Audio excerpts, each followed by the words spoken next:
নমস্কার। ইন্ডিয়ান মঙ্কস পেজে আজকের বেদান্ত সাধনার আলোচনায় আপনাদের সবাইকে সুস্বাগত। বেদান্ত সাধনার আলোচনা আজকে দ্বিতীয় পর্ব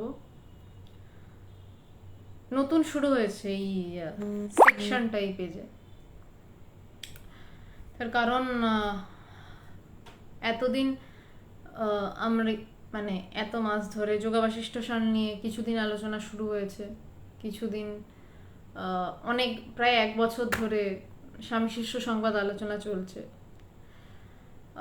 আমার কাছে খুব উপকারী একটি বই এই বেদান্ত সাধনা বইটি, এবং যারা জানেন আমি আসলে একটি ইন্ট্রোডাকশন দিচ্ছি কারণ মানুষেরা ধীরে ধীরে ঢুকছেন। কারণ যেই আলোচনা আজকে রয়েছে মায়া কি, আজকে দ্বিতীয় চিঠি, ভগবানকে লেখা স্বামী পবিত্রানন্দজির দ্বিতীয় চিঠি নিয়ে আজকে আলোচনা। আমি একটু ইন্ট্রোডাকশন দিচ্ছি তার কারণ ধীরে ধীরে মানুষেরা ঢুকছেন লাইভে। তো যদি আমি একবার শুরু করে দিই তারপর মাঝখান থেকে এলে বোঝাটা একটু মুশকিল হয়ে যাবে, তাই জন্য আমি একটু ইন্ট্রোডাকশন পার্টে যাচ্ছি আর কি। যারা জানেন না তাদের জন্য বলে দিচ্ছি যে আমি এতদিন ধরে মানে লাস্ট কয়েকদিন 9টা নাগাদই লাইভ করছিলাম এভরিডে ইন দ্য সেন্স সোমবার, বুধবার এবং শুক্রবার। তো তো অনেকেই বলছেন 9টাটা অনেকটা দেরি হয়ে যাচ্ছে, সেই জন্য 8:30 থেকে লাইভ শুরু করতে। তো এরপর থেকে সোম, বুধ এবং শুক্রবার 8:30 থেকেই চেষ্টা করব শুরু করার। আমি এবারে আলোচনাতে ঢুকছি। প্রথম দিন ভগবানকে পবিত্রানন্দজি চিঠি লিখলেন, দীক্ষার পরের প্রথম চিঠি, এবং প্রথম চিঠিতেই পবিত্রানন্দজি ভগবানকে বললেন যে তোমার থেকে আমি শিওর সাকসেস আশা করি, মানে আমি আশা করি তুমি একদিন ব্রহ্মজ্ঞান লাভ করবেই করবে। আসল কথাটা এটা। কারণ পবিত্রানন্দজি কাছে একজন শিষ্যের শিওর সাকসেস মানে ব্রহ্মজ্ঞান ছাড়া আর কিছু নয়। তার কারণ তিনি এই যে বেদান্ত সাধনা বইটি নিয়ে, মানে বইটি মানে এক একটা চিঠি, টোটাল 53টা চিঠি নিয়ে আলোচনা।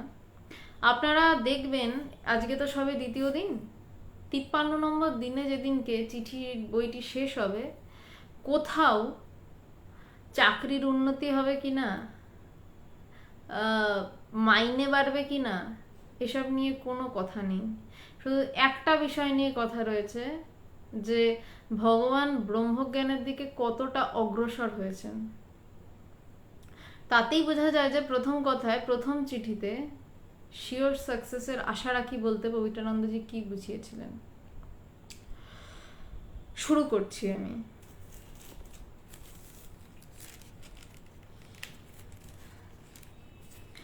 প্রথম চিঠি লেখা হয়েছিল 30/6/78 সালে।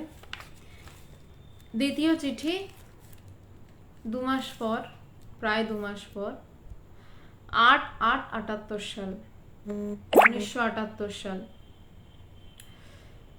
শ্রী রামকৃষ্ণ শরণং, কল্যাণ ভাজুনেশু প্রিয়।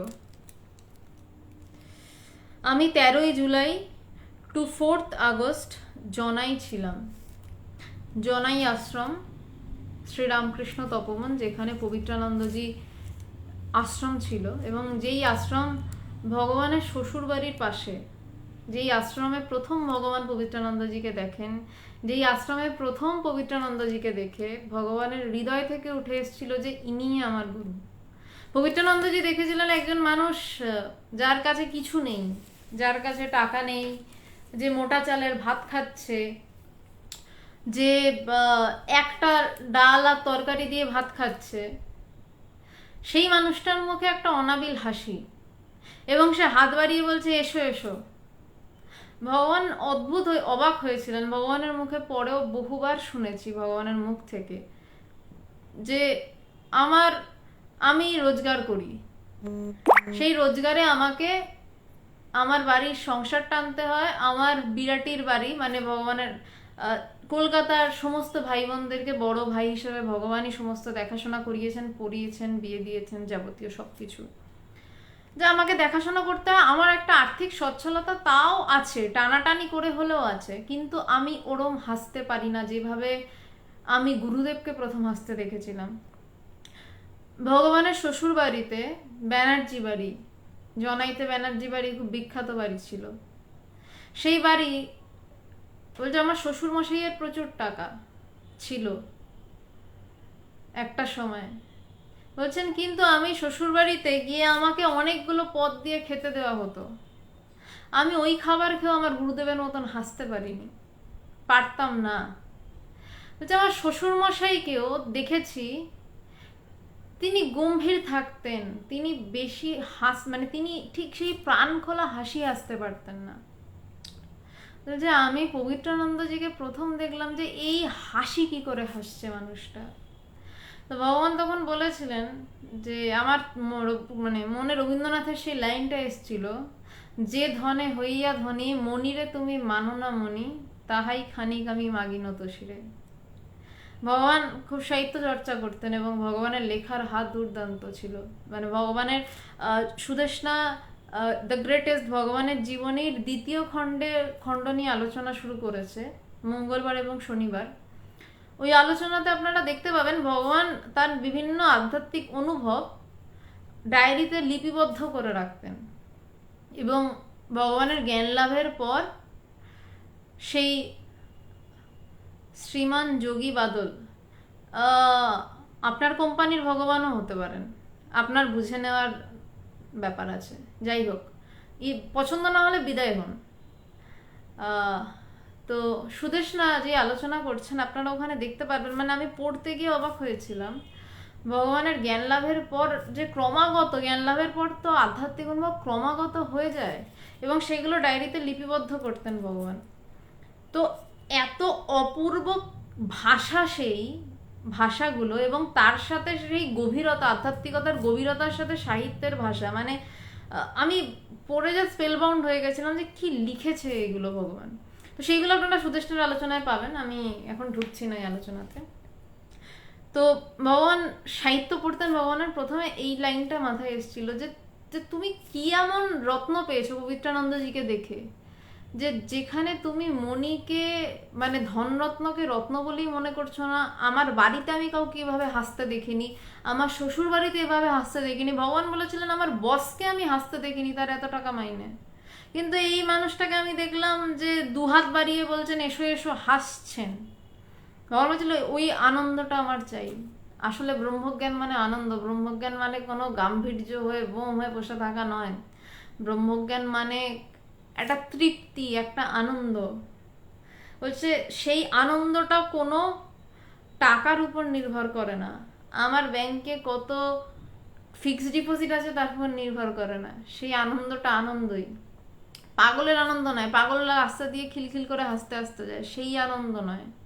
এই আনন্দের উৎস আলাদা, জায়গা আলাদা। ভগবান বলছেন ওই আনন্দটা আমার চাই, এবং সেই আনন্দ চাইতে গিয়ে এতগুলো চিঠির অবতারণা, সেই আনন্দ চাইতে গিয়ে দীক্ষা, এবং সেই আনন্দ চাইতে গিয়ে গুরু খোঁজ, এবং গুরুকে দেখে প্রথম ভগবানের ভিতর থেকে উঠে আসা যে এই আমার গুরু। ভগবান তো জানতেন না তিনি কত বড় ব্রহ্মজ্ঞানী, কেউই জানতে পারে না। কারণ যে দীক্ষা নিতে যাচ্ছে, যে দীক্ষা গ্রহণ করতে চাইছে, তার মানে সে জ্ঞান লাভ করতে চাইছে, এটাই ধরে নেওয়া হয়। যে চাইছে সে যে জ্ঞান লাভ করে ওই পারে বসে পা দুলিয়ে দুলিয়ে হাসছে আর মজা দেখছে, তাকে মাপবে কি করে? শিষ্যের ভিতর থেকে আসে যে এই আমার গুরু, এই আমার সব। তো সেটা তো হলো, কিন্তু দীক্ষার পরে ভগবান ফিরে গেলেন চাকরির জন্য আসামে, মালিগাঁও রেলের কোয়ার্টারে, পবিত্রানন্দজি জনাইতে। তো দুজনের মধ্যে চিঠি লেখা। তো পবিত্রানন্দজি দুটো লাইনে তার খবর দিচ্ছেন, বলছে আমি 13 জুলাই টু 4 আগস্ট জনাই ছিলাম, 5 এখানে আসিয়া তোমার পত্র পেলাম, যতদূর সম্ভব। পুরুলিয়াতে পবিত্রানন্দজির আরেকটি আশ্রম ছিল। এই চিঠিটি পুরুলিয়া থেকে লিখছেন পবিত্রানন্দজি। বলছে 5 তারিখ এখানে এসে তোমার পত্র পেয়েছি। শরীরকে বাঁচিয়ে জোরসে ধ্যান ধারণা চালিয়ে যাও, কৃচ্ছতা ও আরামের মধ্যপন্থা অবলম্বন করিয়া চলিবে। বুদ্ধদেবের যেই কথাটা মধ্যম পন্থা, প্রথম লাইনটা ইম্পর্টেন্ট, যে শরীরকে বাঁচিয়ে জোরসে ধ্যান ধারণা চালিয়ে যাও। অনেকে আছেন আমার চেনা জানা দেখা এরকম অভিজ্ঞতায়, যে হঠাৎ মনে হলো আমি একদম ব্রহ্মজ্ঞান করেই ছাড়বো, এই সপ্তাহেই করে ছাড়বো, পাগলের মতন ধ্যান ধারণা করা শুরু করলো। এটা ঠিক নয়। বলতে শরীরেরও খেয়াল রাখতে হয়, কারণ ধ্যান ধারণা আপাতত ভাবে করছি কি দিয়ে, আমার মাধ্যম কি, আমার যন্ত্র কি, আমার যন্ত্রটা কিন্তু আমার শরীর। বলছে যে শরীরকে যদি আমি না বাঁচাতে পারি, আমার ধ্যান ধারণাই হবে না, কারণ আমার একটা সময় পর আমার মন শরীরের দিকে চলে যাবে। আমি যদি না খেয়ে সারাদিন ধ্যান করছি বসে, একদিন যাবে, দুদিন যাবে, 3 দিন পর যখন পেটে পাক মারতে শুরু করবে, মন আর ব্রহ্মচিন্তনে থাকবে না, পেটের পাকের দিকে চলে যাবে, যে পেটে মোচন মারছে। তাই বলছে শরীরকে বাঁচিয়ে, যতটা শরীরকে বাঁচিয়ে জোরসে ধ্যান ধারণা করা যায়, যতটা ততটা করো। বলছে কৃচ্ছতা ও আরামের মধ্যম পন্থা অবলম্বন করিয়া চলিবে। এক্ষেত্রে বুদ্ধদেবের গল্পটা বলার লোভ সামলাতে পারছি না, বা যদি কেউ না জেনে থাকেন আপনাদের জানা হয়ে যাবে। বলছেন যে বুদ্ধদেব মানে বলছে ইহাসনে সুষ্যুতমে শরীরম, বলছে এই আসনে আমি শরীর শুকিয়ে দেব যদি না আমার ব্রহ্মজ্ঞান লাভ হয়। কিচ্ছু খাচ্ছেন না, টাচ্ছেন না, একদম পাগলের মতন তপস্যা করছেন, দেহ পুরো কঙ্কালসার হয়ে গেছে, এক আসনে বসে রয়েছেন, কিন্তু হচ্ছে না, কিছুতেই হচ্ছে না, প্রাণ যায় যায় অবস্থা। কিন্তু বুদ্ধদেব তার সংকল্প ছেড়ে নড়ছেন না। বলছে ইহাসনে সুস্থতমে মে শরীরম, যে এই আসনে আমার শরীর শেষ করে দেবো যদি আমার ব্রহ্মজ্ঞান লাভ না হয়। তখন সুজাতা এসে পায়েস খাইয়ে বুদ্ধদেবকে শরীর রক্ষা করেছিলেন। সুজাতা এসে পায়েস দিয়েছিল, পরমান্ন মুখে দিয়েছিল। তখন বুদ্ধদেব ঠিক করলেন যে না, এই শরীর যদি ব্রহ্মজ্ঞান লাভ করতে হয়, যদি নিজেকে জানতে হয়, ব্রহ্মজ্ঞান লাভ মানে কোথাও থেকে একটা কিছু কুড়িয়ে আনা নয়, তাহলে বুদ্ধদেব এক জায়গায় বসে থাকতেন না। ওই যে যদি আমার মধ্যে আমিকে খুঁজে পেতে হয়, তাহলে আমার যে মাধ্যম এই শরীরটা, এই শরীরকে আমায় রক্ষা করতে হবে। তাই তখন বুদ্ধদেব একটা পন্থা অবলম্বন করলেন, যেটার নাম মধ্যম পন্থা বা মধ্যম পন্থা। বলছে খুব বেশি কৃচ্ছ সাধন নয়, আবার খুব বেশি শরীরকে আরাম দেয়া নয়, সারাক্ষণ একদম ইলাহি আরামের মধ্যে রয়েছি, মানে বিশাল একদম গদিতে শুয়ে আছি, এই সারাক্ষণ এই খাচ্ছি ওই খাচ্ছি, এটা করছি সেটা করছি, মানে শরীরকে আরাম দেয়া বলতে যা বোঝায়। এবার আরাম শরীরে করতে করতে করতে পারেন, করতে করতেও যদি আপনার মন এটাতে থাকে যে আমি কোনটা, আমার তো এখনো নিজেকে পাওয়া হলো না, আমার তো আরো একটা দিন চলে গেল, তাহলে আরাম করুন, ঠিক আছে। কিন্তু যদি আরাম করতে করতে একটু শক্ত গদি পেয়ে মনে হয় যে ইস কালকের গদিটা বেশি নরম ছিল, আজকের গদিটা একটু শক্ত, তাহলে কিন্তু হলো না। তাহলে আসলে মন ভোগে চলে গেছে। বেশিরভাগ মার্জনা করবেন বলতে বাধ্য হচ্ছি, বেশিরভাগ সাধকের মন ভোগে চলে যায়, ভোগে চলে যায় এবং ভোগেও চলে যায়। ভোগে যাওয়াটাই ভোগে যাওয়া, মানে ভোগে গেলেই মানুষ ভোগে যায়। প্রচুর বড় বড় সাধক রয়েছেন, সমালোচনা নয়, যেটা সত্য সেটা আমাকে বলতে হবে, প্রচুর বড় বড় সাধক রয়েছেন যারা একটা সময় বেশ ভালো মানে গভীরে গেছিলেন আধ্যাত্মিকতায়, কিন্তু একটা সময় পর কি আসে, নাম যশ আসতে থাকে। এইটার মতন বড় ব্যারিয়ার খুব কম আছে। টাকা পয়সা মানুষ উড়িয়ে দিতে পারে, নাম যশ ওড়াতে পারে না। যে নাম যশ আসতে শুরু করে, টাকা পয়সার একটা স্রোত আসতে শুরু করে, একটা সময় পর সে আর পারে না, সে ব্যবসা শুরু করে দেয়। সে তখন ব্যবসাটা কেমন করে করে, সে মানুষকে আর ব্রহ্মজ্ঞানের কথাটা সোজাসুজি বলবে না, সে তখন ব্রহ্মজ্ঞানে পৌঁছানোর যে নানান পথ আছে, ধ্যান করা, এভাবে ধ্যান করো, সোজা হয়ে ধ্যান করো, উল্টো হয়ে ধ্যান করো, মন উপরের দিকে উঠিয়ে ধ্যান করো, নিচের দিকে উঠিয়ে ধ্যান করো, বিভিন্ন পথ নিয়ে সে ব্যবসা শুরু করে দেয়। অনেকে প্রোডাক্ট বেচতে শুরু করে দিচ্ছে, বিভিন্ন ধরনের প্রোডাক্ট, আমি নাম অবশ্যই বলছি না, আপনারা সবাই জানেন। কেউ রুদ্রাক্ষ বেচছে, কেউ চাল ডাল আটা নুন তেল বেচছে, কিন্তু তার কথা ছিল সে ঈশ্বর চিন্তা করবে, সে মানুষকে ঈশ্বরীয় কথা বলবে, কিন্তু তার বদলে সে চাল ডাল আটা নুন তেল থেকে শুরু করে রুদ্রাক্ষ বেচতে শুরু করে দিল। তো একটা সময় এবার তার ফলও তো কি হয়, এটাতে ক্ষতি কিছু নেই, ব্যবসা মানুষ করতেই পারে, সবার অধিকার রয়েছে। ক্ষতি কি হয়, যেই ধার এবং ভার ছিল তার ভিতরে, তার কাছে ভিতরে ব্রহ্মজ্ঞানটা যতটা স্বচ্ছ ছিল সেই জায়গাটায় আস্তে আস্তে ময়লা পড়ে যায়। ফলে কি হয়, তার কাছে মায়াটা এত প্রবল হয়ে দাঁড়ায়, টাকা পয়সার মায়াটা এত প্রবল হয়ে পরিপক্ক হয়ে দাঁড়ায়, সে আর ওই মায়াটা ছেড়ে বেরোতে পারে না। আজকে মায়া কি এটা নিয়ে আলোচনা করছি, মানে মায়াবাদের উপরেই কিন্তু অদ্বৈতবাদ দাঁড়িয়ে, মানে মায়াবাদ না বুঝলে অদ্বৈতবাদ বোঝা মুশকিল। তাই দ্বিতীয় চিঠিতেই পবিত্রানন্দজি ভগবানকে মায়াবাদ নিয়ে কথা বলছেন, আমি আসছি ওটাতে। তো বলছেন যে এই শরীরকে বাঁচিয়ে, মানে খুব বেশি কৃচ্ছতা সাধন নয়, আবার পুরো ভোগে ডুবে গিয়েও নয়, এইভাবে ধ্যান ধারণা করো, জোরসে ধ্যান ধারণা করো। পূর্ব জন্মের কর্মের দোষে তোমার এই বিবাহ, দুঃখ করিও না, ইহার মধ্যেই তোমার আসল পথ ও লক্ষ্য স্থির করিয়া চলিতেই হইবে। এটা ভগবানের মুখে পরেও শুনেছি, মানে ভগবানের ইচ্ছা ছিল সন্ন্যাসী হওয়ার, কিন্তু যখন গুরুদেবকে পেয়েছেন বা যখন আধ্যাত্মিক পথ সম্পর্কে জেনেছেন, তখন অলরেডি ভগবানের বিয়ে তো হয়েই গেছে, দেবযানীদি ভগবানের কন্যা সন্তানও জন্মে গেছেন। তো ভগবান গুরুদেবকে বলেছিলেন যে আমার সন্ন্যাসী হওয়ার ইচ্ছা, বিয়ে তো হয়ে গেছে। তো তখন গুরুদেব বলছেন যে পূর্বজন্মের কর্মের দোষে তোমার এই বিবাহ, যে নইলে হয়তো তোমার বিয়ে হতো না। দুঃখ করিও না, ইহার মধ্যেই তোমার আসল পথ ও লক্ষ্য স্থির করিয়া চলিতে হইবে। বলছে দুঃখ করো না, এটার মধ্যেই, এই বিবাহিত জীবনের মধ্যেই তোমার আসল পথ এবং লক্ষ্য। শুধু লক্ষ্য স্থির করলাম, এবার পথ জানি না, উল্টাপাল্টা হাঁটছি, তাহলে জীবনে লক্ষ্যে পৌঁছাবো না। আমার মনে আছে একবার ছোটবেলায়, তখন 9-এ পড়ি, আমি আর আমার এক বান্ধবী তার টিউশন বাঙ্ক করেছি।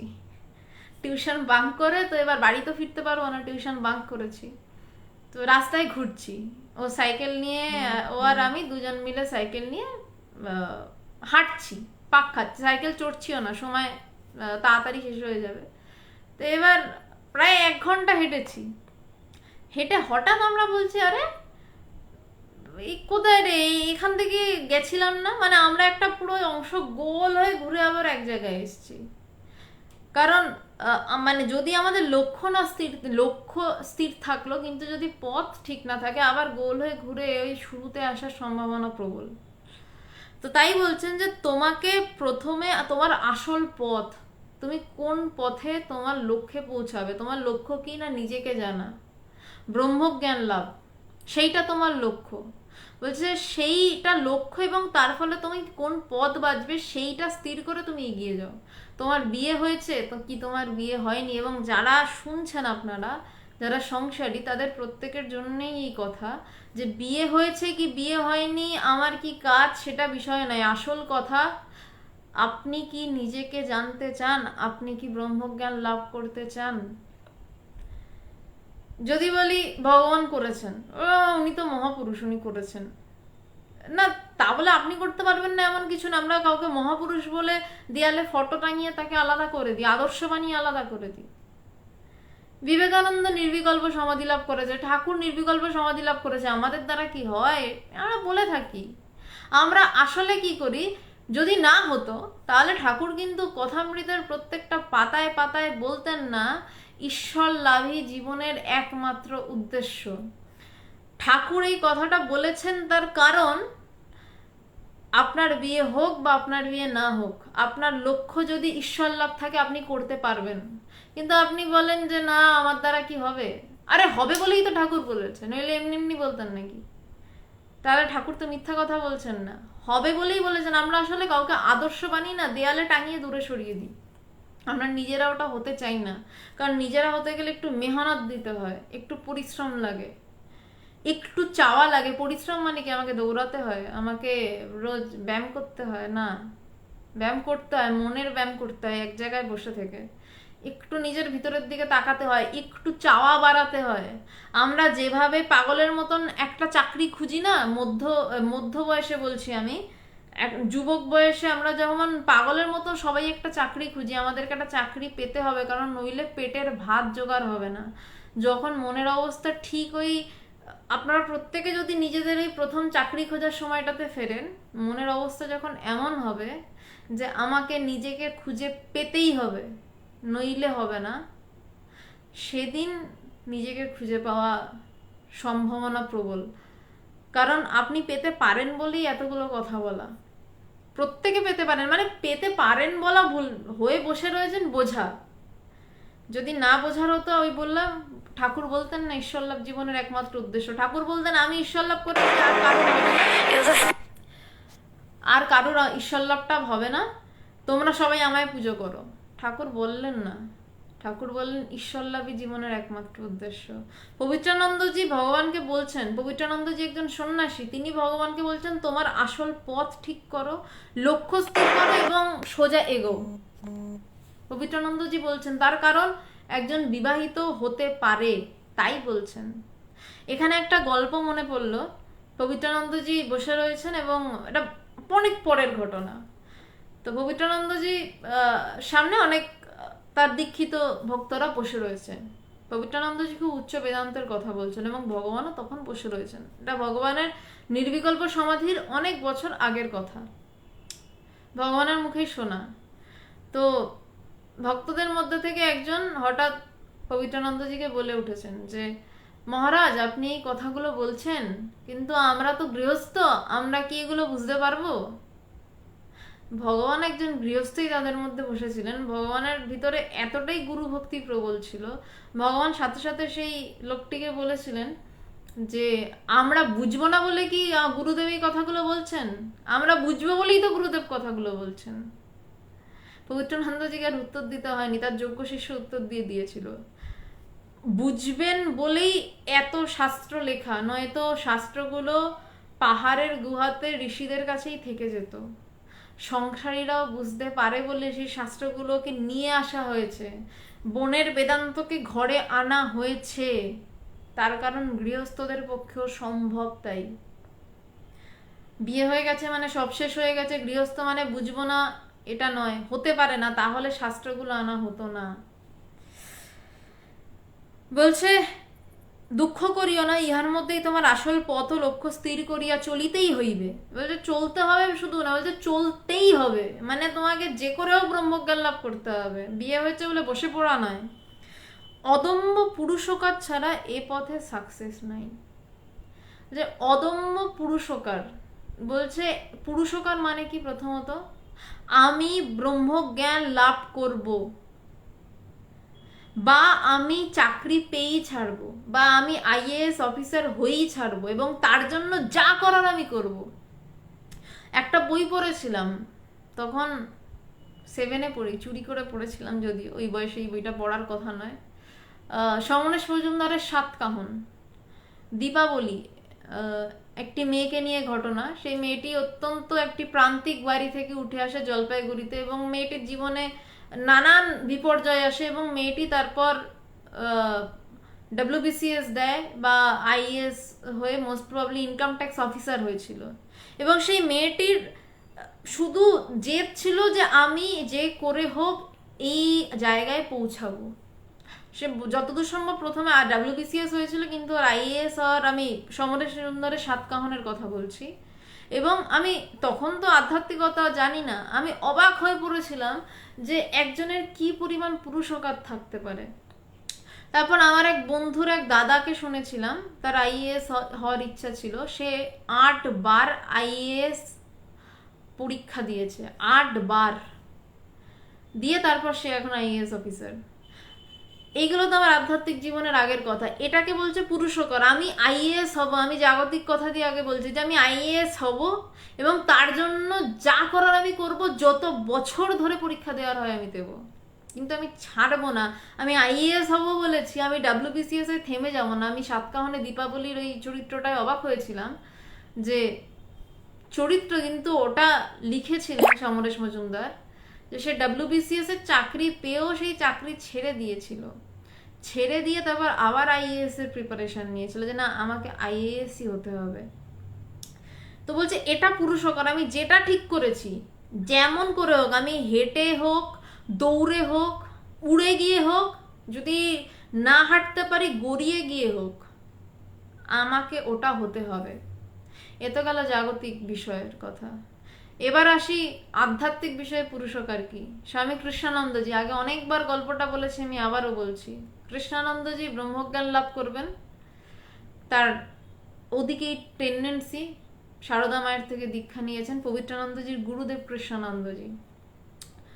তো সারদা মায়ের থেকে পারমিশন নিলেন যে মা আমি ব্রহ্মজ্ঞান লাভ করতে চাই, আমি সাধনা করতে চাই শুধু। মা আশীর্বাদ করলেন।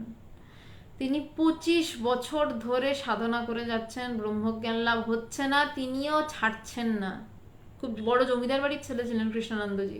তিনি তো ছেড়ে আবার জমিদার বাড়িতে ঢুকে যেতে পারতেন, খাজনা টাজনা আদায় করে দিন কেটে যেত ভালোই, পয়সা কড়ির অভাব হতো না। কিন্তু না, এর নাম পুরুষকার, যে আমি ব্রহ্মজ্ঞান লাভ করব, যেমন করে হোক করেই ছাড়বো, যত বছর লাগে লাগুক, কিন্তু করে ছাড়বো।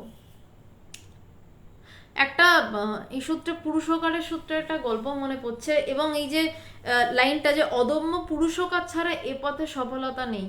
যদি মনে করেন আজকে বসবো, কালকেই ব্রহ্মজ্ঞান লাভ করে উঠে যাব, নিজেকে একবার প্রশ্ন করুন তো যে আপনি আজকে যে জায়গায় দাঁড়িয়ে আছেন, যে যে জায়গাতে পড়াশোনার ক্ষেত্রে, ধরুন কেউ ইঞ্জিনিয়ার, কেউ ডাক্তার, কেউ গ্র্যাজুয়েট, প্রত্যেকের এই গ্র্যাজুয়েশন ডিগ্রি বা এই ব্যাচেলার্স ডিগ্রি পেতে কত বছর সময় লেগেছে?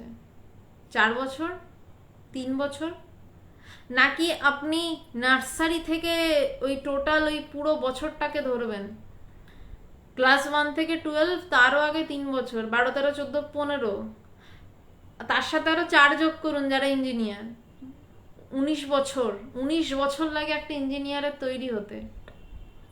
সে ছোট থেকে তাকে শেখানো হয় বাবু তোমাকে চাকরি পেতে হবে ভালো, সেখানে তার ধৈর্য থাকে, তার পুরুষকার থাকে, তার ইচ্ছা না করলেও সে পড়ে, কারণ পেট বড় বালাই, সামাজিকতা বড় বালাই, তাকে পেটের ভাত জোগাড় করতে হবে।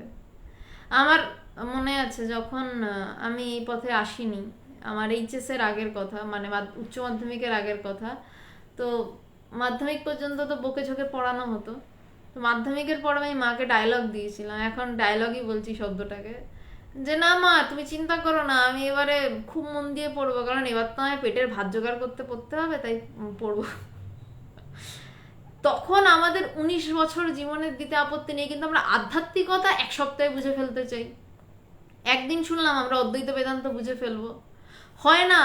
19 বছর আমাদের একটা ইঞ্জিনিয়ার তৈরি করতে সমাজের লাগে। যদি বলেন সিস্টেমের দোষ, ওটাকে আমি কমিয়ে দিলাম, 15 বছর তো লাগবেই। আরে অ ক খ শিখতে তো হবে, হাতে ঘড়িটা তো হতে হবে, তারপর ধীরে ধীরে সরল করতে হয়, আমাদের সরল দায় অঙ্কে করতে। ধীরে ধীরে সেখানে উচ্চ মাধ্যমিকের ত্রিকোণমিতি আসে, তারপর থিটা গামা, তারপর বিভিন্ন সূত্র, জটিল জটিল সূত্র, তারপর ইঞ্জিনিয়ারিং এর স্কেলের মাপটা পাশে। আধ্যাত্মিকতায় তো বাবা একটু টাইম দাও, একদিনে কিছু হয় না। তাই বলছে যে অদম্য পুরুষকার ছাড়া এ পথে সাকসেসের কোনো আশা নেই। আর একটা খুব সুন্দর গল্প বলছি, আমার গল্পটা বড় ভালো লেগেছিল, আশা করি খারাপ লাগবে না। একজন লোক এসে একটা, তার ইয়ের ইচ্ছা রয়েছে, মুক্তির ইচ্ছা রয়েছে, সে মুমুক্ষু এক ব্যক্তি, যে মুক্তির ইচ্ছা, যে আমার কবে মুক্ত হব, একটা তেঁতুল গাছের নিচে এসে বসেছে। তো নারায়ণ দেখেছে, গল্পটাকে গল্প হিসাবেই নেবেন, তার সরব বা তার ভাবার্থটা নেবেন আর কি, মানে। তো নারায়ণ নারদকে বলেছে যে তুমি যাও গিয়ে ওর সাথে একটু কথা বলো, ওর মুক্তির ব্যাপারে কথা বলো গিয়ে। তা নারদ ছদ্মবেশে এসছে লোকটার কাছে, এসে তাকে বলছে যে যে তুমি কি চাও? বলছে আমি মুক্ত হতে চাই। তেঁতুল গাছের নিচে বসে, তেঁতুল গাছের কতগুলো পাতা আপনারা জানেন, মানে কত পাতা ছেয়ে থাকে, একটা ডাঁটিতে অনেকগুলো পাতা থাকে। তো বলছে আমি মুক্ত হতে চাই। তো নারদ সাধু হয়ে গেছে, তো বলছে বাবা আমি কবে মুক্ত হব? লোকটা জিজ্ঞাসা করেছে নারদকে।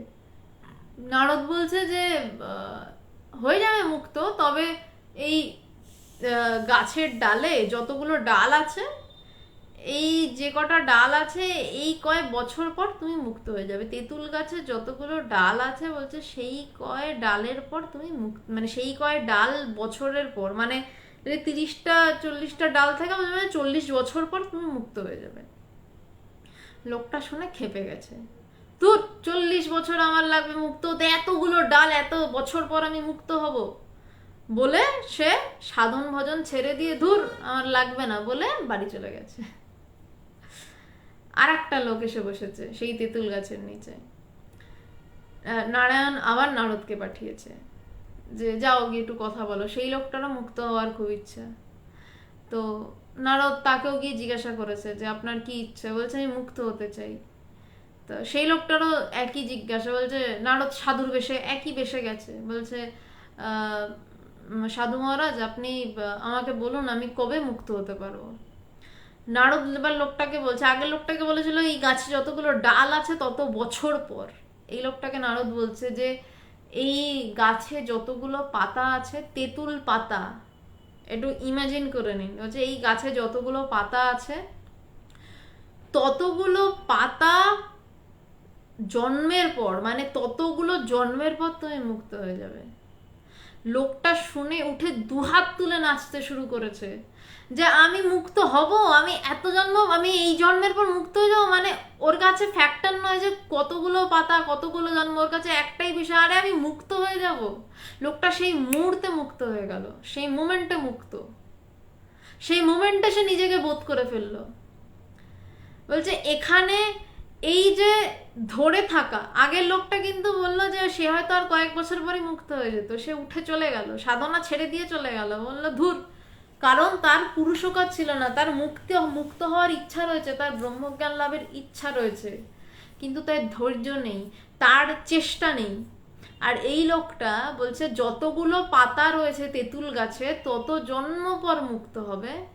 সে আনন্দে দুহাত তুলে নাচছে, বলছে আমি মুক্ত হয়ে যাবো, সে তক্ষুনি মুক্ত হয়ে গেল। বলছে তাই এই পথে, আধ্যাত্মিক পথে, এটা দ্বিতীয় চিঠি পবিত্রানন্দজির ভগবানকে লেখা, বলছে পুরুষকার ছাড়া, মানে আমি করেই ছাড়বো, আমার কেন এখনো জ্ঞান লাভ হচ্ছে না, যেভাবে হয় আমি সেভাবে করব। বলছে এইভাবে যেই পুরুষকার ছাড়া এই পথে সাকসেস নেই। স্বামী বিবেকানন্দের জ্ঞানযোগখানা খুব ধীরে ধীরে পড়িবে ও তদর্থ চিন্তা করিবে। স্বামীজির জ্ঞানযোগ বইটা ভীষণ দারুণ, মানে স্বামীজির দুটো বই, এক হচ্ছে জ্ঞানযোগ আর একটা দেববাণী। জ্ঞানযোগ হচ্ছে স্বামীজি যেন এপার থেকে ব্রহ্মের দিকে কথা বলছেন, একদম ধীরে ধীরে, মানে একদম ভাবে, মানে ধীরে ধীরে বিচার করতে করতে ব্রহ্মের দিকে কথা বলছেন। আর দেববাণী স্বামীজির আর একটা বই, যেন স্বামীজি স্বয়ং ব্রহ্ম হয়ে এপারে কথা বলছেন। তিনি ওই, মানে একটা বই হচ্ছে জ্ঞানযোগ, এই পার থেকে ওই পারের কথা, দেববাণী ওই পার থেকে এই পারের কথা। তো বলছে স্বামী বিবেকানন্দের জ্ঞানযোগখানা খুব ধীরে ধীরে পড়িবে। কেন বলছেন খুব ধীরে ধীরে পড়িবে? কারণ অনেকেই জ্ঞানযোগ পড়ে এক রাতে শেষ করে দিল বা এক সপ্তাহে শেষ করে দিল। হ্যাঁ আমি জ্ঞানযোগ পড়ে ফেলেছি, স্বামীজির রচনাবলী পড়ে ফেলেছি। কয়েকদিন আগে আমাকে একজন বলছিল, ভালো কথা বলছে, বলছে আমি পত্রাবলী শেষ করে ফেলেছি। হ্যাঁ পত্রাবলী শেষ করে ফেললি, তোর এখনো ব্রহ্মজ্ঞান হলো না? বলছে না হলো না। তাহলে কি শেষ করলি? পত্রাবলী যে শেষ করে ফেলবে তার তো জ্ঞান লাভ হয়ে যাওয়ার কথা। তার কারণ কেন বলছেন যে খুব ধীরে ধীরে পড়বে? কারণ গল্পের বই পড়ার যা নিয়ম আর আধ্যাত্মিক বই পড়ার নিয়মের মধ্যে তফাৎ আছে। তফাৎটা কেমন না, আধ্যাত্মিক বই আস্তে আস্তে পড়তে হয়, অল্প করে, এক প্যারাগ্রাফ বড় জোর পড়ে সেটা নিয়ে বলছে খুব ধীরে ধীরে পড়বে, তদর্থ চিন্তা করিবে।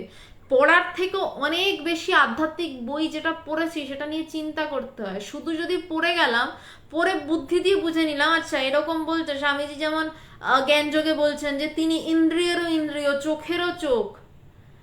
তুমি বলছে একটা চেয়ারকে দেখিয়ে বলছেন যে চেয়ারটাকে দেখছো, এই চেয়ারটার যে দেখছে তারও চোখেরও চোখ, বুদ্ধি দিয়ে বুঝে ফেললাম চেয়ারটা আমার চোখ দেখছে, তাহলে তারও পিছনে একটা কিছু রয়েছে, সেটা ব্রহ্ম। আচ্ছা এটা নয়, বলছে তদর্থ যতটুকু 3-4 লাইন পড়ো, কিন্তু সেটা নিয়ে ক্রমাগত সারাদিন মনে কাজের ফাঁকে ফাঁকে ফাঁকে ফাঁকে চিন্তা করতে থাকো।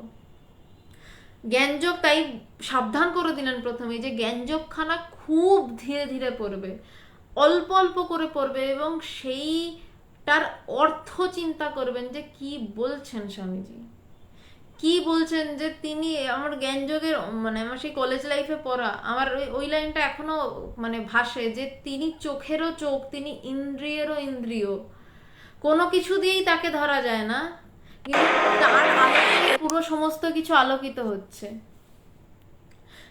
এই কথাগুলো পড়ে বুদ্ধি দিয়ে হয়তো চট করে বুঝে নেওয়া যায়, কিন্তু সারাক্ষণ চিন্তা করা গেলে বোঝা যায় যে এভাবে ধরা যাচ্ছে না, কোথাও একটা ফাঁকা রয়ে গেছে। সেই ফাঁকাটা পূরণ করার জন্যই বলছে সেই ধীরে ধীরে পড়বে এবং সেই অর্থ চিন্তা করবে। সংশয় তাকিলে সেই বিষয়ে সঙ্গে সঙ্গেই পত্র লিখিবে, এই জন্যই গুরু বলছে সংশয় হলে সেই বিষয় সঙ্গে সঙ্গে পত্র লিখবে, সঙ্গে সঙ্গে জিজ্ঞাসা করবে।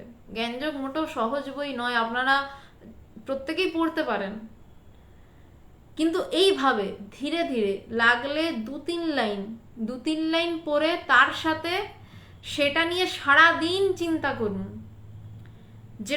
যেই একটা ছোট প্যারাগ্রাফ পড়লেন সারা দিন ওইটা নিয়ে চিন্তা করতে থাকুন যে কি বলছেন স্বামীজি। যত চিন্তা করবেন, আমি বলে রাখছি যদি এই প্রসেসটা কেউ ফলো করেন তাহলে দেখবেন প্রাথমিকভাবে বোঝা হচ্ছে, সারা দিন চিন্তা করতে করতে অটোমেটিক্যালি দেখবেন যে বোঝাটা যেন বেড়ে যাচ্ছে।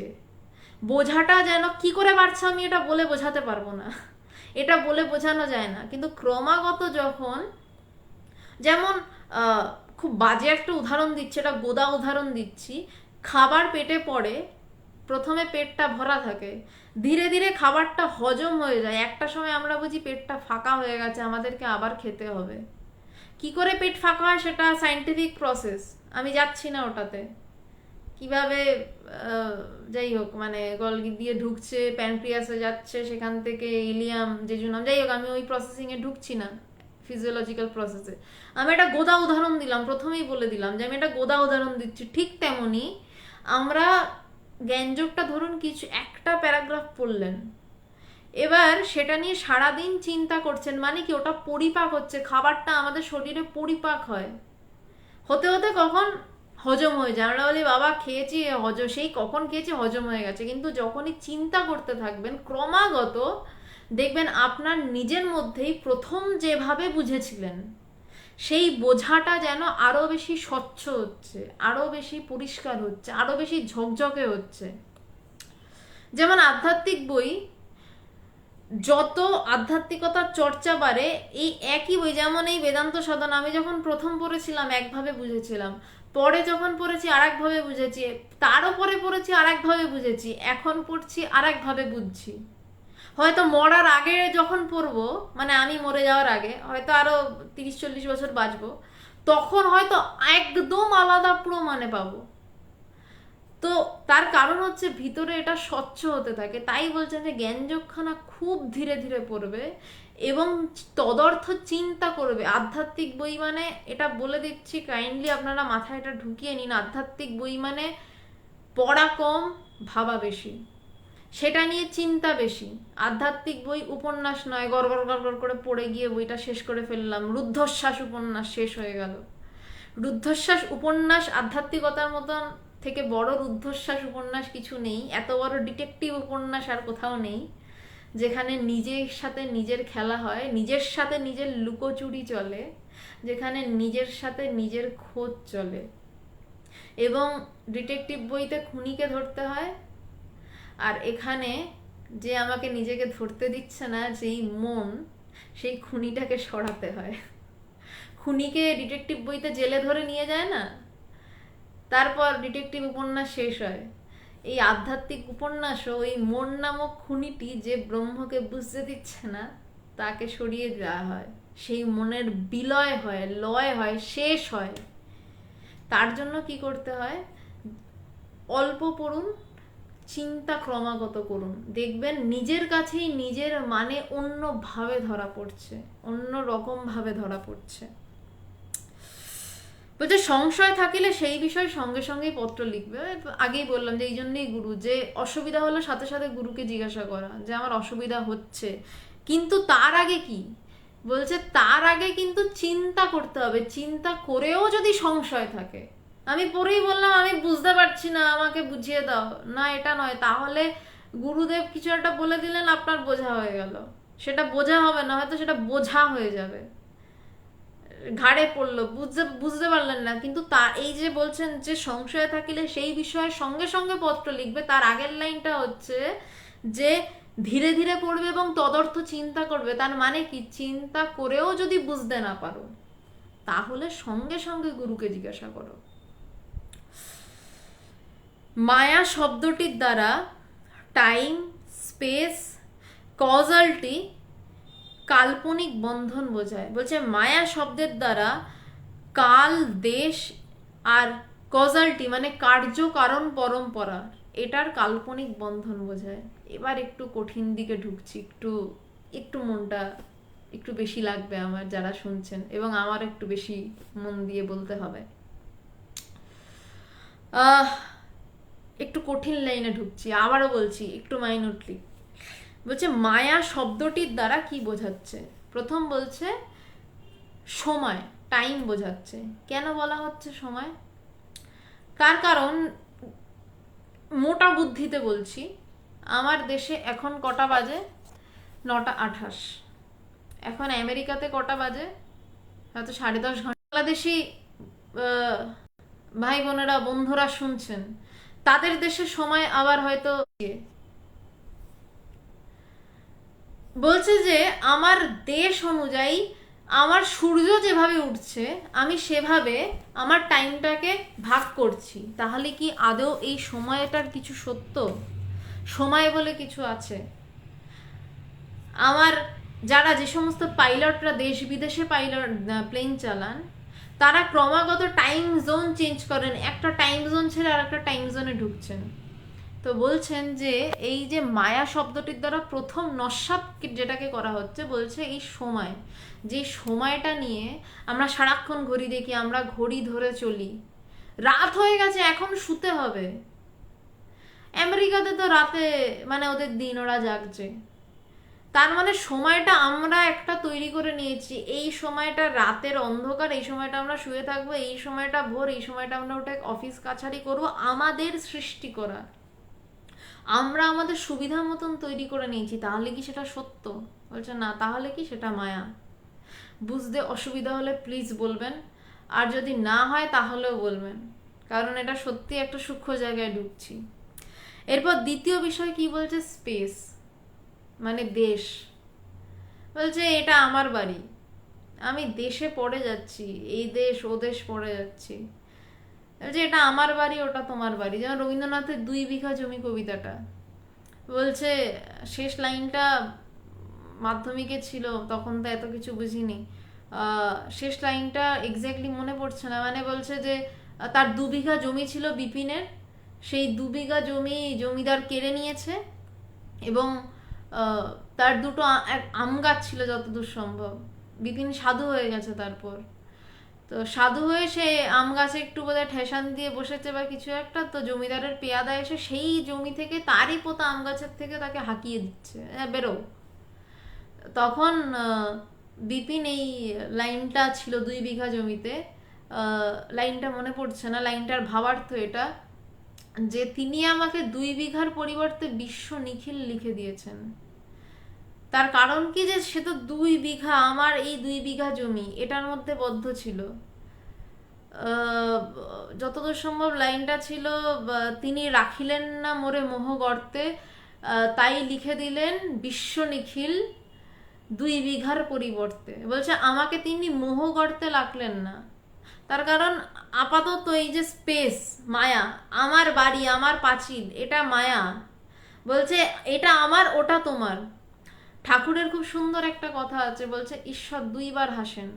বলছে বলছে যখন 2 ভাই জমি নিয়ে বিবাদ করে, বলছে সবটাই তার, সবটাই তার, সেখানে আমরা একটা পাঁচিল তুলে বলছি এটা আমার ওটা তোমার। আর একবার ঈশ্বর হাসেন যখন ডাক্তার এসে বলেন যে রুগীকে আমি বাঁচিয়ে দেব, যদি রুগীর মরার থাকে তিনি তো তুলে নেবেনই নেবেন। ঈশ্বর দুবার হাসেন, মুচকি হাসেন।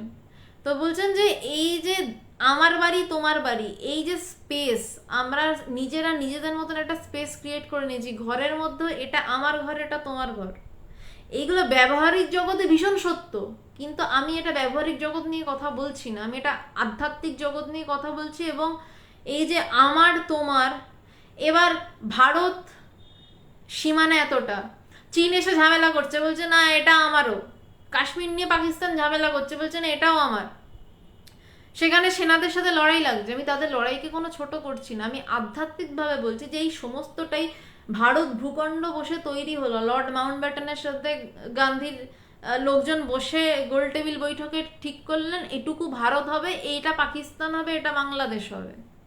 বলছে এই যে স্পেসটা, হ্যাঁ Sudip Chakraborty thank you so much, তুমি মহারাজ সাধু হলে আজ আমি তবে চোর বটে, এই লাইনটা নয়, এটার লাস্ট পরে দুটো লাইন ছিল যে তাই ভগবান রাখিলেন না মোড়ে মোহ গর্তে, তাই লিখে দিলেন বিশ্ব নিখিল 2 বিঘা জমির 2 বিঘার পরিবর্তে। তো বলছে এটা স্পেস, এটাকে আমরা ক্রিয়েট করছি, আমরা তৈরি করছি, এবং সেই স্পেসে আমরা সুখী, আমরা একটা দলিল টলিল বানিয়ে আমরা সুখে একটা জায়গা পাঁচিল টাচিল দিয়ে বসবাস করছি। 70 বছর ম্যাক্সিমাম 90 বছর পর মরে যাব, তারপর আমার দলিল আমার নাম কোথায় যাবে, সেইগুলো তো আবার এফিডেভিট করে আমাদের বংশধরদের পরম্পরাক্রমে চলবে, কিন্তু আমি কোথায় ওখানটায়। খাত বলে একটি সিনেমা তৈরি হয়েছিল, সেখানে একটা খুব গান পপুলার হয়েছিল, আসতোমা সদ্গময়া, বলছে এত আলো এত আকাশ সব জায়গায় বলে সবই বৃথা তোমায় ছাড়া, ওই লাইনটা দারুণ ছিল, বলছে সবই বৃথা আমায় ছাড়া, বলছে সমস্ত কিছু আছে কিন্তু আমাকে ছাড়া সব বৃথা। তো আমরা স্পেস নিয়ে ভাবি, আমরা সময় নিয়ে চিন্তিত হই, কিন্তু তার মধ্যে আমিটা কই, আমি খুশি আছি কিন্তু আমিটা কই, এই ঘরটা এটা কি আমি, এই ভারতবর্ষ এটা কি আমি, আমি প্রথমে তারপর না ভারতবর্ষ, আমার দেশ ভারতবর্ষ, আমার বাড়ি এটা, সব সব লাইনের শুরুতে আমি বলে শব্দটার অস্তিত্ব, ওই আমিটাকে খোঁজার কথা বলা হচ্ছে। বলছে বাকি সব তো সেকেন্ডারি, আগে প্রাইমারিলি আমিটার কথা জিজ্ঞাসা করো, আগে আমির কথা জানো। তাই বলছে যে এই স্পেসটা মায়া, এবং একদম এটা কিন্তু মানে ব্যাকরণ, মানে অদ্বৈতবাদের ব্যাকরণ থেকে শুরু হচ্ছে এই বইটা, কারণ ভগবান একদম নভিস, তখন কিচ্ছু জানেন না, আধ্যাত্মিকতা নিয়ে তেমন কিছু জানেন না, এবং পবিত্রানন্দজি তাই একদম মায়াবাদ থেকে শুরু করছেন অদ্বৈতবাদের কথা বলা। এবার বলছে কজালিটি, মানে কার্য কারণ পরম্পরা, আমি যেই কাজ করছি, আমি কোনো কারণের জন্য কোনো কাজ করছি, আমার তেষ্টা পাচ্ছে তাই আমি জল খাচ্ছি, শারীরবৃত্তীয় নিয়মে জল খেতে হচ্ছে মানে আমাকে বাথরুম যেতে হচ্ছে, এবং আমার পরন্তু কাজ বাড়ছে, এবং আমি মানে আমি এমন এমন উদাহরণ দিচ্ছি যেটাতে আপনাদের প্রাত্যহিক জীবনে বুঝতে সুবিধা, আমি ভীষণ কঠিনে যাচ্ছি না কারণ বিষয়টাই কঠিন। দীপান আমি পরে এগুলোতে আসছি। স্পেস টাইম হায়ার গ্র্যাভিটির সামনে গেলে টাইম রান স্লো, ফিজিক্সও বলে দিল। ফিজিক্স অনেকটা কাছাকাছি, মেটাফিজিক্স আরও অনেকটা কাছাকাছি, কিন্তু পুরোটা আসতে পারেনি ফিজিক্স এখনো। যাই হোক আমি আসছি পরে বিষয়গুলোতে।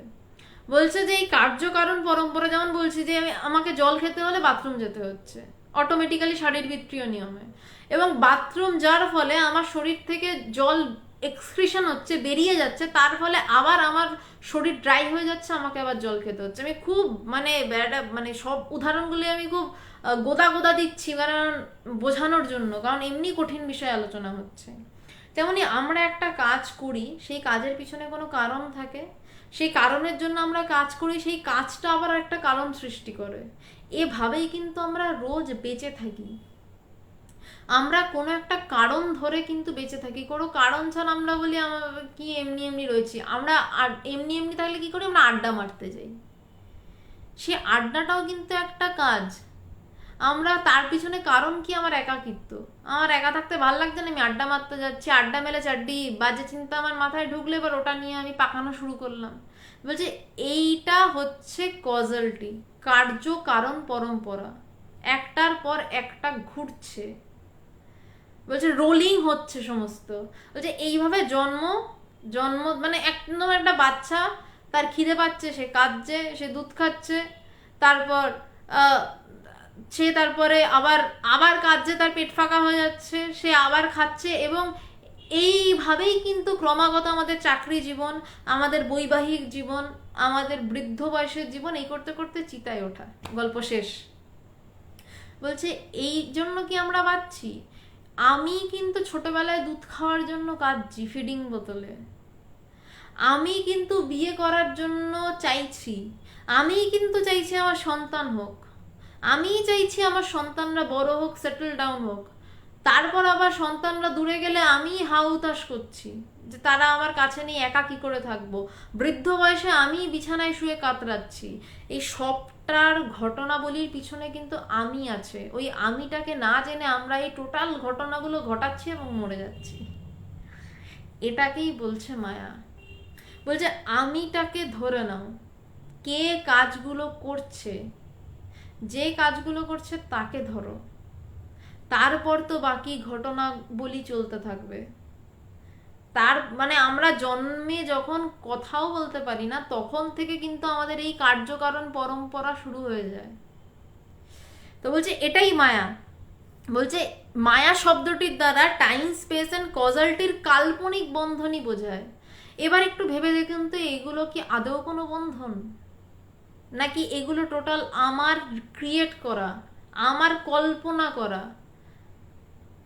আমি নিজেকে না খুঁজে আমি এই কাজগুলো করি, আমি সময় দেখি, আমি সময় ধরে ঘুমাতে যাই, আমি সময় ধরে উঠি। কেননা আমাদের সমাজে সবাই এই সময় উঠে কাজ করে, তাই আমিও করি। আমি আমার বাড়ি তৈরি করি, আমার কল্পনা। আমি বিভিন্ন কাজ সৃষ্টি করছি, তার থেকে কারণ হচ্ছে আবার কাজ সৃষ্টি করছি। এইটা আমার কল্পনা। আদৌ কি এগুলো সত্য? সত্য কোনটা?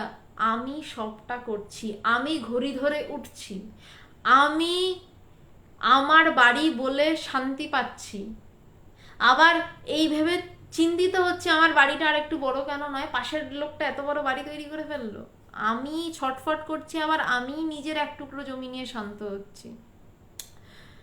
হ্যাঁ, থ্যাংক ইউ। আমার ভিতরটা গুড়গুড় করছিল, লাইনটা মনে আসছিল না। গৌর কুমার, থ্যাংক ইউ আপনাকে দাদা। মনে ভাবিলাম মোরে ভগবান রাখিবেন না মোহ গর্তে, তাই লিখে দিল বিশ্ব নিখিল দুবিঘার পরিবর্তে। আসলে আমাদের জন্য পুরো রাজ্য খোলা, আমরা ওই ছোট ছোট জায়গা নিয়ে পড়ে থাকি। বলছে এটা কাল্পনিক বন্ধন, এটা কি মায়া বলা হচ্ছে। ঈশ্বরই হচ্ছেন একমাত্র সত্য বস্তু, রিয়েলিটি, সত্য। বলছে ঈশ্বরই একমাত্র সত্য বস্তু। এখানে ঈশ্বর মানে বাইরের কাউকে নয়, নিজেকে বলা হচ্ছে। বলছে তিনি একমাত্র সত্য বস্তু, বাকি সব অসত্য। বলছে তিনি একমাত্র সত্য মানে আমিটাই একমাত্র সত্য, বাকি সমস্ত অসত্য, কারণ বাকি সব বদলে যাচ্ছে। যেই বাচ্চাটা দুধ খেতে চাইতো, সে একটা সময়ের পর তাকে দুধ দেওয়া হলে সে মুখ সরিয়ে নেয়, তাকে তখন মাছ মাংস দিতে হবে, তাকে তখন সেরিলাক গোলা দিলে সে ছুঁড়ে মারবে আপনাকে, আমাকে সেরিলাক গোলা দিচ্ছ।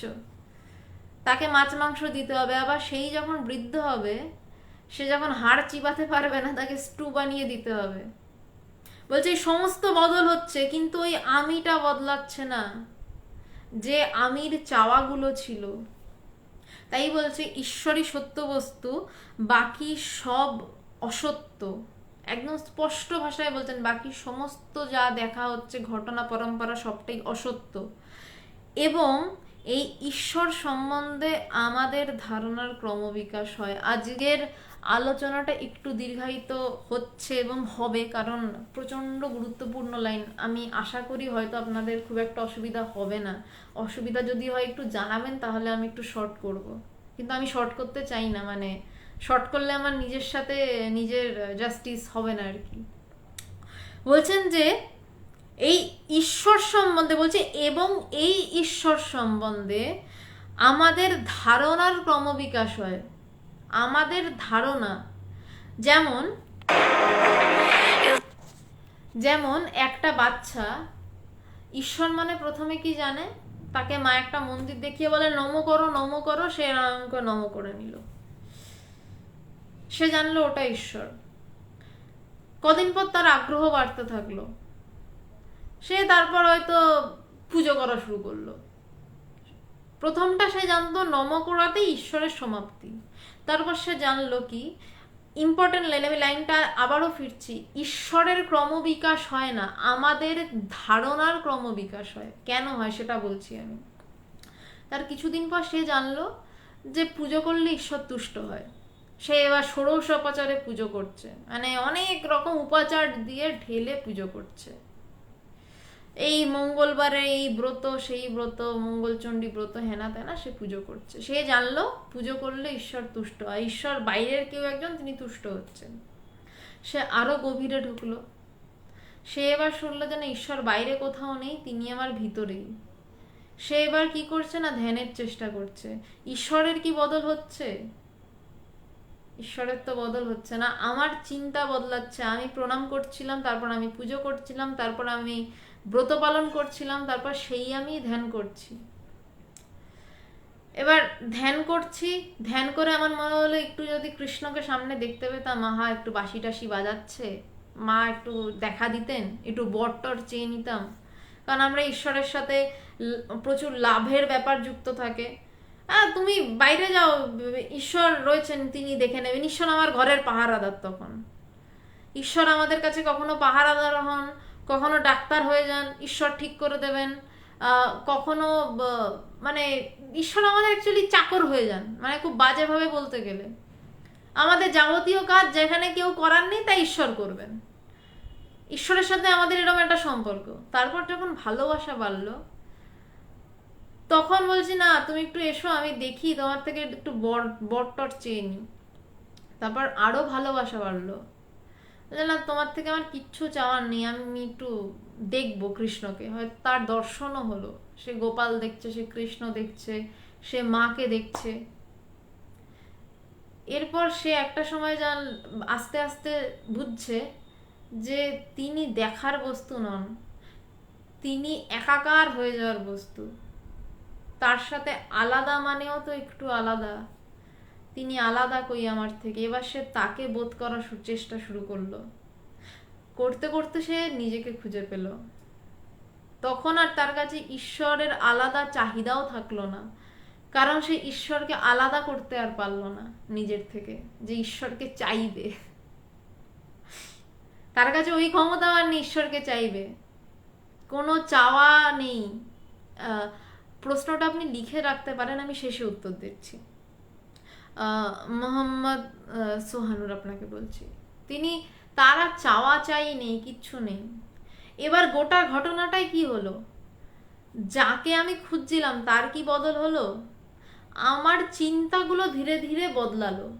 আমার শুধু ছোটবেলায় প্রণাম করে মাথা টুকে আসার পর মঙ্গলচণ্ডীর ব্রত পুজো টুজো হলো, তারপর আমি তাকে বাইরে দেখতে চাইলাম, কিছু পেতে চাইলাম, তারপর আমার মন আর একটু চেঞ্জ হলো, আমি বললাম কিচ্ছু লাগবে না, শুধু দেখা দাও। তারপর শুধু দেখা হয়ে বুঝলাম যে না, তোমার সাথে আমার দূরত্ব, আমাকে একাকার হতে হবে। আমি একাকার হতে চেষ্টা করলাম এবং হলাম।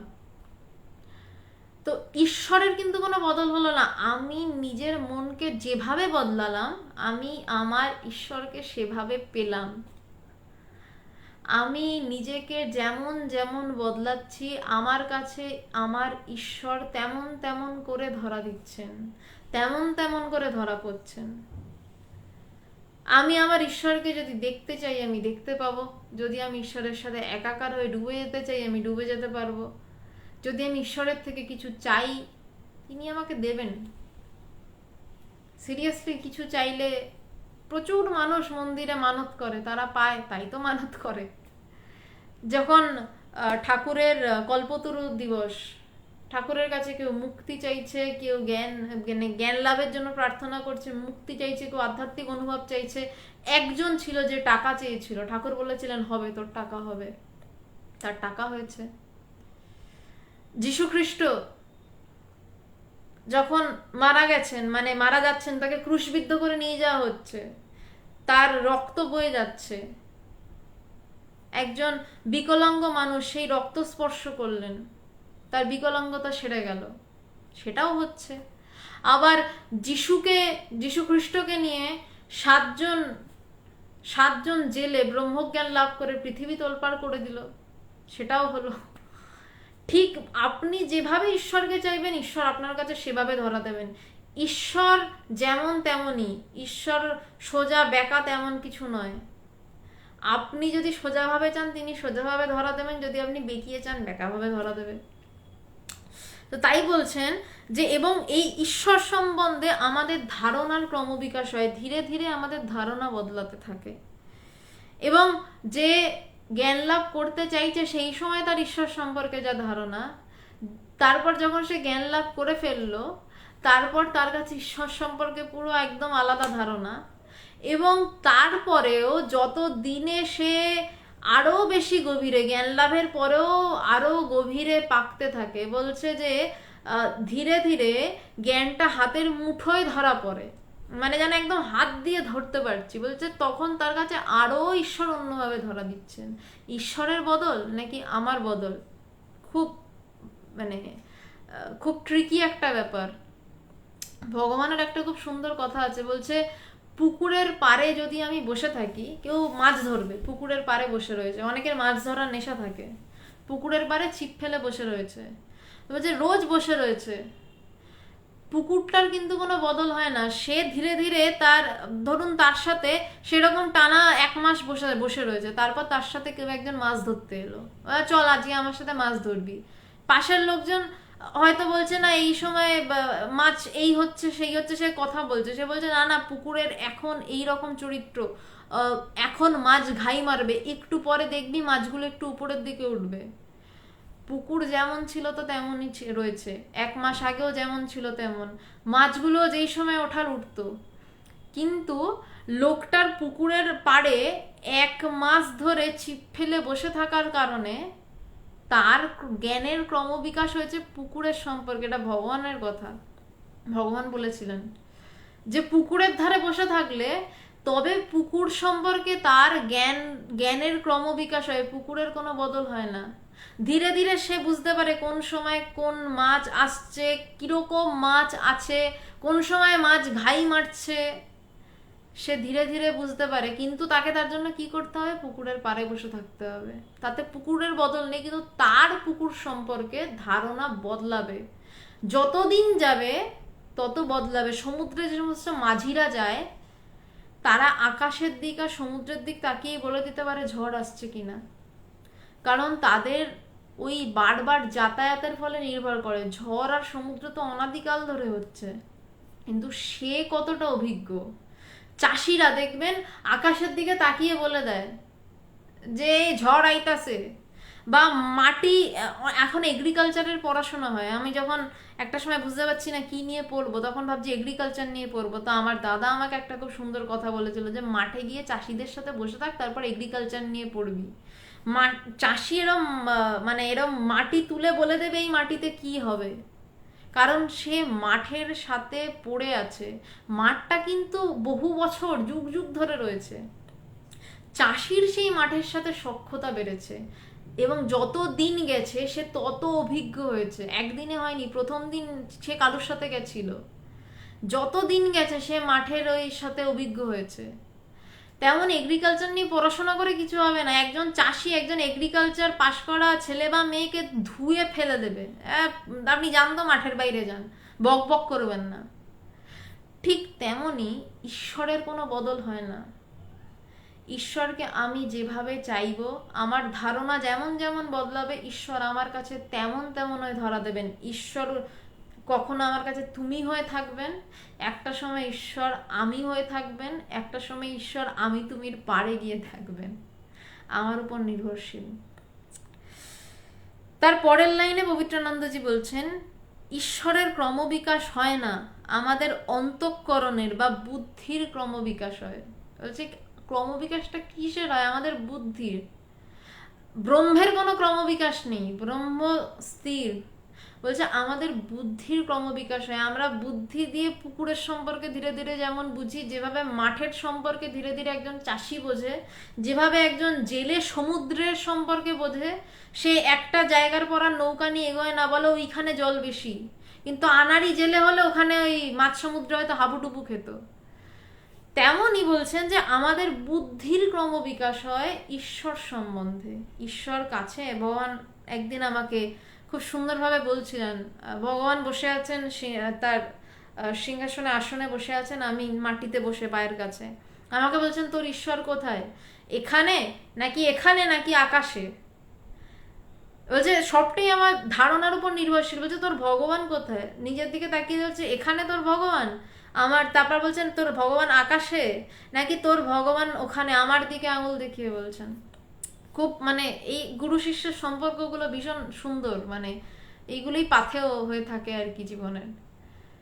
তো আমার বুদ্ধির বদলানোর সাথে সাথে কিন্তু আমার সমস্ত কিছু বদলায়, যে একটা সময় হয়তো ভগবানই আমার কাছে সমস্ত কিছু, একটা সময় আমি বুঝছি ঈশ্বর আকাশে, একটা সময় বুঝছি ভগবান সব কিছু, একটা সময় হয়তো ভগবানই বোঝাচ্ছেন যে না তোর নিজের মধ্যে সব কিছু, তারপর একটা সময় বুঝছি আসলে আমিও নেই, তারপরে কি সেটা আর বলা যায় না।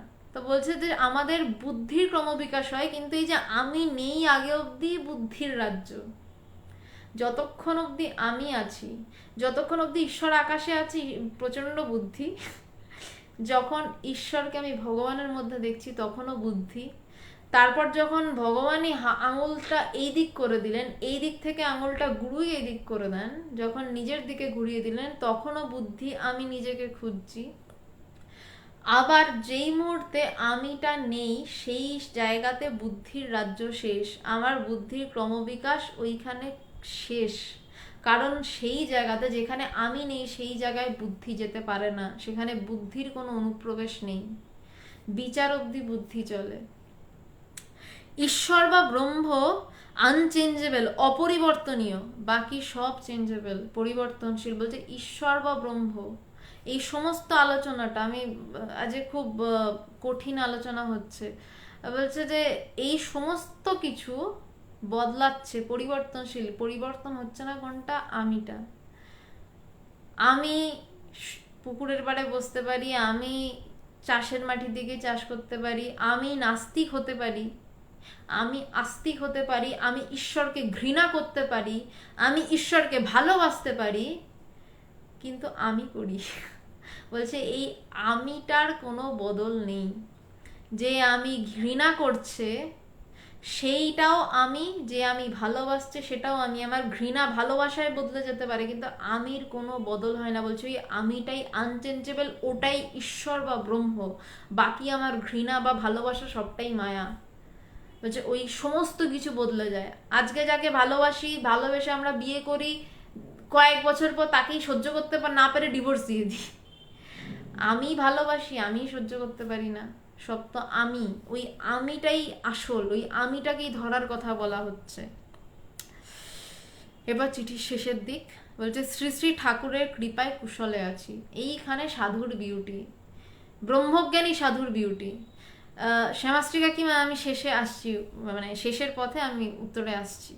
বলছে শ্রী শ্রী ঠাকুরের কৃপায় কুশলে রয়েছি, সে ব্রহ্মজ্ঞানী কোনোদিন বলবে না সেভাবে যে আমি দারুণ আছি, সে সবসময় বলবে তার কৃপায় আছে, কারণ সে জানে তার নিজের থাকার সাধ্যই নেই, তিনি যদি না রাখেন, তিনি রাখলে তবে থাকা। একটা মানে এই লাইনটায় একটা খুব সুন্দর গল্প মনে পড়ছে। পম্পা সরোবরে রামচন্দ্র সাঁতার কাটতে গেছে, মানে স্নান করতে নেমেছেন, তো তীরটাকে তো রাখতে হবে কোথাও, মানে এই গল্পটা ভগবানের মুখে শোনা, মানে আমি একটাও এমন কোনো কথা বলছি না যেটা আমি ভগবানের থেকে শুনিনি।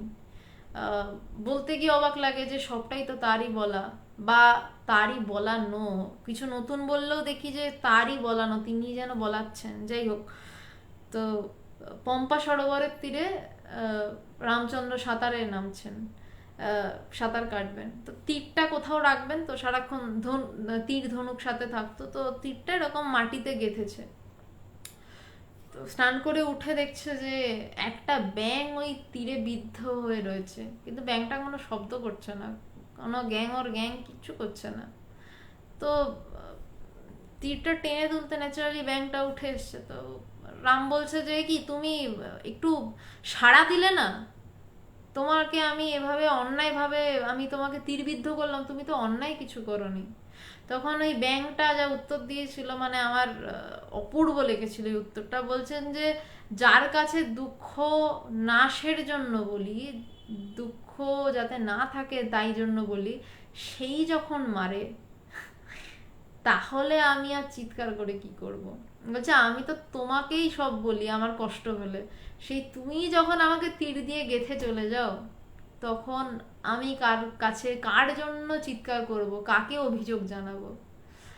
ফ্যাক্ট, যখন ঈশ্বর মারতে শুরু করেন তখন আর কাকে অভিযোগ জানানো। তবে এখানে একটা ব্যাপার, ঈশ্বর মারতে শুরু করেন মারবেন বলে নন, বাঁচাবেন বলে। এটা আমার জীবন দিয়ে বোঝা, আমি বিশদ ব্যাখ্যায় যাচ্ছি না। ঈশ্বরের মার খাওয়াটা দরকার, ভীষণ দরকার।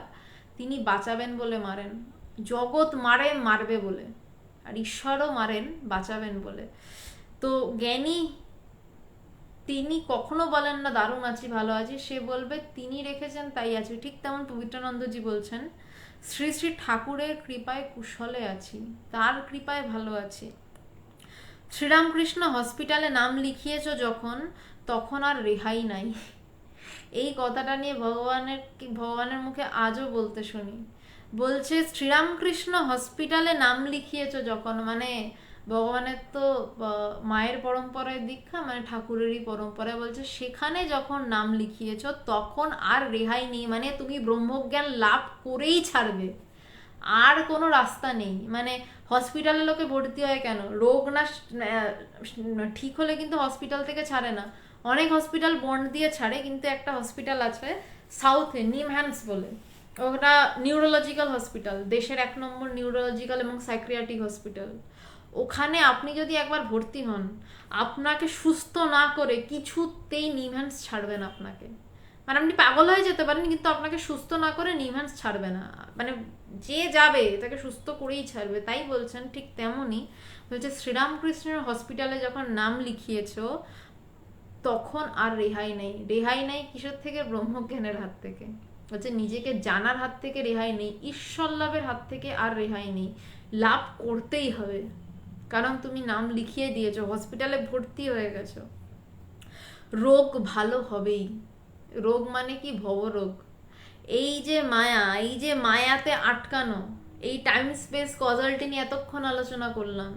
এই যে আমি আমি করা, এটা আমার ওটা তোমার, এই আমি, এই তুমি, তুমি ঈশ্বর, আমি মানুষ, এই যে কথাবার্তা বলছে, এই রোগ ভালো হবে, এই মায়া উড়বেই উড়বে, গুরু আশ্বাস দিচ্ছেন। অতএব চিন্তা বা নৈরাশ্যের কোনো অবকাশ নেই। বলছে অতএব তুমি, মানে চিঠিটা শুরু হয়েছিল যে পূর্বজন্মের কর্মের দোষে তোমার এই বিবাহ, মানে ভগবান নিশ্চয়ই বিয়ের জন্য কিছু একটা দুঃখ করে লিখেছিলেন। বলছে অতএব চিন্তা বা নৈরাশ্যের কোনো অবকাশ নেই। তুমি বিয়ে করো কি বিয়ে না করো, সাধু হও কি তুমি গৃহী হও, তার সাথে ব্রহ্মজ্ঞান লাভের কোনো সম্পর্ক নেই। আমি আবারও বলছি, বিয়ে একটা লাইফস্টাইল, সন্ন্যাসী হওয়া একটা লাইফস্টাইল, তার কোনোটার সাথেই আমার ব্রহ্মজ্ঞান লাভের কোনো সম্পর্ক নেই। কারণ আমি বিয়ে করি, আমি সাধু হই, দুটোর আগেই যে আমিটা থাকে, সেই আমিটা নিয়ে কথা। আগে তো আমিটা জানো, তারপর কোন লাইফস্টাইল চুজ করবে সেটা পরের ব্যাপার। সন্ন্যাসী একটা কাইন্ড অফ লাইফস্টাইল, বিয়ে একটা কাইন্ড অফ লাইফস্টাইল। এটা ভাবার কোনো কারণ নেই বেদান্ত চর্চা করলেই আমি বিশাল সাধু হয়ে যাব। বেদান্ত চর্চা করে তুমি জ্ঞান লাভ করে বিয়েও করতে পারো, তোমার যা মন চাইবে তাই। কিন্তু তুমি বিয়ে করছো বা তুমি সাধু হচ্ছ, এই তুমিটা ধরার নামই বেদান্ত। আর তুমিটা না জেনে বিয়ে করা বা সাধু হওয়া দুটোই মায়া। সাধু হওয়াটাও মায়া, বিয়ে করাটাও মায়া। আমিটাই আসল। দুটোই একটা রাস্তা, একটা পথ চলা। তাই বলছেন যে পবিত্রানন্দজি, যে এখানে অতএব চিন্তা বা নৈরাশ্যের কোনো অবকাশ নেই। আচ্ছা, যারা প্রশ্ন করছেন আমি সবাইকে উত্তর দিচ্ছি, আমি একটু শেষ করে নিই। বলছে তাই জন্য এখানে চিন্তা করারও কোনো কারণ নেই, নিরাশ হওয়ারও কোনো কারণ নেই। যে আমার বিয়ে হয়ে গেছে বা আমার এত বয়স হয়ে গেছে, আমার হবে না। বলছে যদি চাও হবে, যদি চাও হবে। আমি ভগবানকে অনেকবার জিজ্ঞাসা করতাম, ভগবান কবে হবে, আমার জ্ঞান লাভ কবে হবে। ভগবান একটা মানে প্রত্যেকবার একটাই উত্তর দিতেন, তুই যেদিন চাস সেদিন হবে, তুই যদি চাস তবে হবে। তবে চাওয়াটা কিরকম চাওয়া? আমার জ্ঞান লাভ হচ্ছে না, কবে হবে? কালকে বললাম ধুর জ্ঞান লাভ হচ্ছে না, এসব ভুলভাল কথা, আমি বরঞ্চ আর একটু ভালো করে ডিস্কোতে নিচে আসি। এরকম চাওয়া হলে হবে না। বলছে লেগে থাকতে হবে। এই চিঠিটার প্রথম লাইনে বলছে যে অদম্য পুরুষকার ছাড়া এ পথে সাকসেস নেই। বলছে চেষ্টা করা, পুরুষকার। আমার ব্রহ্মজ্ঞান চাই, আমার ব্রহ্মজ্ঞান চাই। আমার কাছে বয়স ফ্যাক্টর না, আমার কাছে আমি সাধু কি বিবাহিত সেটা কোনো ফ্যাক্টর না, আমি কি করেছি তার ফ্যাক্টর না। আমার একটাই কথা, আমার চাই। আমার সোনার হরিণ চাই, তোরা যে যা বলিস ভাই, যা খুশি বলো, আমাকে আমার এটা চাই, আমাকে করতে হবে। শুভেচ্ছা জানিবে ইতি স্বামী পবিত্রানন্দ মহারাজ। বলছে শুভেচ্ছা জানবে ইতি স্বামী পবিত্রানন্দ মহারাজ। এখানে এই চিঠি শেষ হচ্ছে। পরের শুক্রবার দিনকে এর পরের চিঠি নিয়ে আলোচনা করব, 3 নম্বর চিঠি নিয়ে। এবার আমি উত্তরগুলো দিচ্ছি যারা প্রশ্ন করেছেন। দেবাশিস তিওয়ারি, তাহলে আমি কি আছি নাকি আমি নেই ধরবো? যেহেতু সবই শূন্য বা নেই, তাহলে আমি ঈশ্বর থেকে নেই ঈশ্বরে যাচ্ছি নাকি? আপনি কিছুই ধরবেন না, কারণ আপনি যাই ধরবেন সবটাই মায়ার মধ্যেই ধরবেন। কারণ আপনি যাই ধরছেন, দেবাশিস তিওয়ারি, আমি আপনার প্রশ্নটা খুব সুন্দর সুন্দর প্রশ্ন করেছেন। আপনি যাই ধরছেন, আপনি আছেন ধরছেন বা আপনি নেই ধরছেন, সেটা আপনার মন ডিসিশন নিচ্ছে, এবং মনের মধ্যেই কিন্তু বুদ্ধি। এই মন বুদ্ধির পারে গিয়ে ঈশ্বর। তো আপনি যেটা বলছেন তাহলে আমি ঈশ্বর থেকে নেই ঈশ্বরে যাচ্ছেন, এটাও আপনার একটা কল্পনা। এবং এই ধরনের কল্পনা, নানা রকম কল্পনা অনেকের থাকে। এই কল্পনার যেদিন অবসান হবে সেদিনই তাকে পাওয়া। আপনি এই কল্পনা ধরে এগোতে পারেন, যেভাবে হোক এগোন, মন দিয়েই কিন্তু মনের পারে যাওয়া। মনের পারে যেতে গেলে আমাকে মন নামক নৌকাকেই ব্যবহার করতে হবে। তো এই মনের মধ্যেই প্রশ্ন ওঠা, প্রশ্নটা ভীষণ সুন্দর। আপনি যদি বলেন আমি ঈশ্বর থেকে নেই ঈশ্বরে যাচ্ছি, হ্যাঁ ধরে নিন নেই ঈশ্বরে যাচ্ছি নেতি নেতি পন্থায়। আমি মন নই, আমি বুদ্ধি নই, আমি চিত্ত নই, আমি অহংকার নই, তাহলে আমি কি? যদি ওটাকে নেই ঈশ্বর বলেন, মন বলছে, এরপর যদি নেই ঈশ্বরটা ধরা পড়ে কোনোদিন, তাহলে দেখবেন যে এটা কত বড় একটা কল্পনা ছিল। চেষ্টা করুন, লেগে থাকুন, ছাড়বেন না। প্রশ্নটা ভীষণ সুন্দর, ভাল লাগলো। দেবাশিস তিওয়ারি, তাহলে আমি ইজিক্যাল টু আত্মা ইজিক্যাল টু ঈশ্বর বা ব্রহ্ম, এটাই কি? হ্যাঁ এটাই তো। আপনি এই মুহূর্তে হয়ে বসে রয়েছেন, কিন্তু আপনি বুঝতে পারছেন না। এই বোঝার জন্যই সমস্ত কিছু। একটা কুকুরও ব্রহ্ম, একটা পিঁপড়েও ব্রহ্ম, কিন্তু সে বুঝতে পারছে না। তাই জন্য আমরা ব্রহ্মকে খুঁজছি। এই যে আপনি প্রশ্ন চিহ্নটা দিয়েছেন না, আমি ইজিক্যাল টু আত্মা, আত্মা ইজিক্যাল টু ঈশ্বর, ঈশ্বর ইজিক্যাল টু ব্রহ্ম, ব্রহ্ম, তাহলে এটাই কি? যেদিন আপনার এই প্রশ্ন চিহ্নটা উড়ে যাবে সেদিন আপনার বোঝা হয়ে যাবে। আপনি এই মুহূর্তে হয়ে বসে আছেন, ইউ আর অলরেডি দ্যাট। এটা স্বামীজির কথা। মানে আপনি এখনো যখন লিখছেন, এটা যখন এই প্রশ্নবোধক প্রশ্ন চিহ্নটা লিখছেন, তখনও আপনি তাই, আপনি ব্রহ্মই। কিন্তু আপনি বুঝতে পারছেন না বলে এই প্রশ্ন চিহ্নটা, এই প্রশ্ন চিহ্নটা আপনি বাইরে থেকে উঠিয়ে দিতে পারেন, ইরেজ করে দিলেন, ব্যাক স্পেস দিয়ে দিলেন, কিন্তু মনের ভিতরে যেদিন এই ব্যাক স্পেসটা পড়বে, যেদিন এইটা আসবে যে আমার আর কোনো প্রশ্ন নেই, হ্যাঁ আমি, সেটা ভিতর থেকে বলবে হ্যাঁ আমি।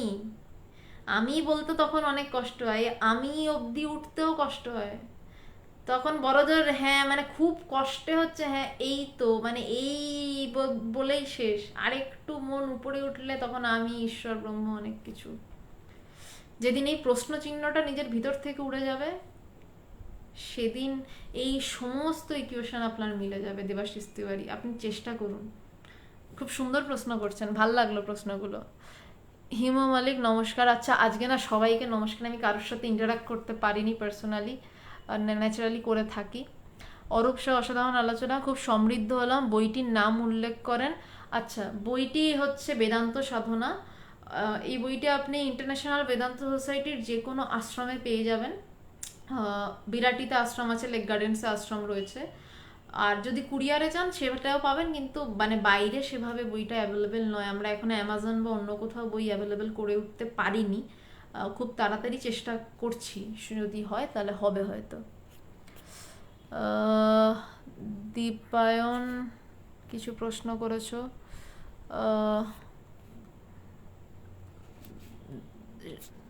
আচ্ছা, প্রশ্নগুলো আসলে হারিয়ে যাচ্ছে, 1 মিনিট। পবিত্রানন্দজিকে চাই। ভগবান আপাতত দেহে রয়েছে, দীপায়ন আগে ভগবানকে ধরো, তারপর পবিত্রানন্দজিকে বুঝতে চাও। আচ্ছা, শ্যামাশ্রী কাকিমা, তুমি একটা প্রশ্ন করেছিলে, বুদ্ধির সাথে সাথে কি অনুভূতিরও ক্রমবিকাশ হয়? হ্যাঁ, অবশ্যই।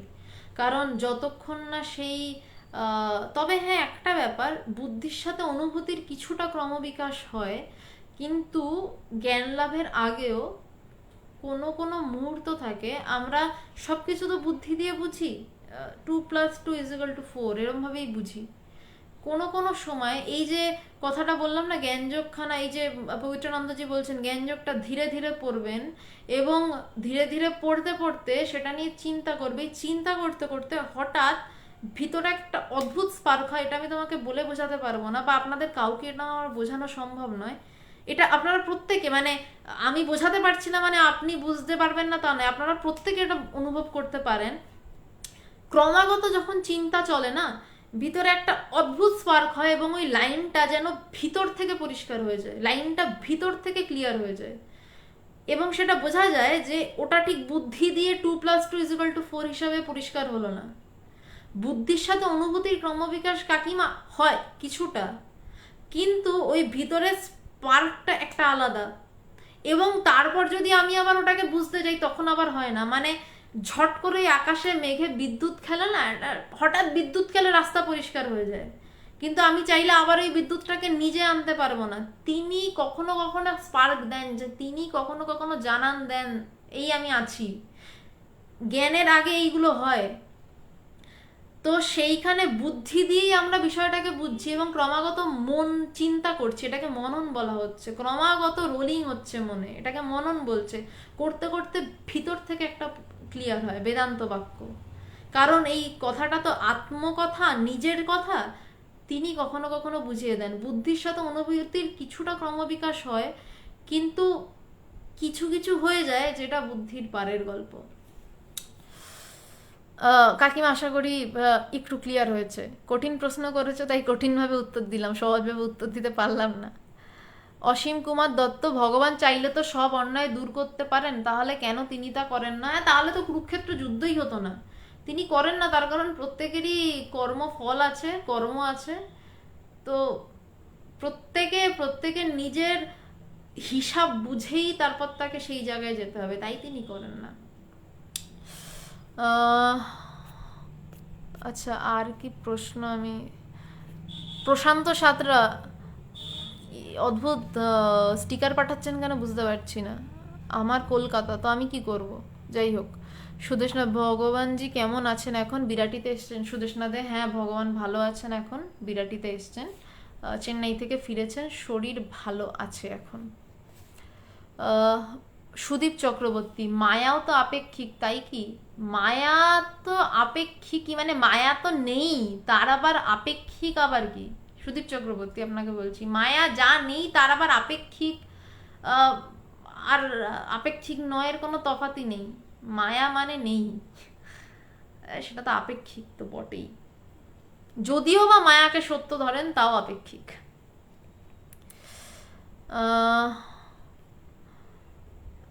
অরূপ শাহ, ধন্যবাদ। আপনাকে বইটার নাম বললাম আসলে, যদি মানে আশা করি শুনেছেন। তাহলে আজকে এই অবধি আলোচনা থাকলো। সোমবার স্বামী শিষ্য সংবাদ থেকে আলোচনা, স্বামী শিষ্য সংবাদ থেকে সন্ধ্যা 8:30 থেকে। আর রবিবার দিন আমার বাড়িতে সোনারপুরে আমি বেদান্তের আলোচনা একটা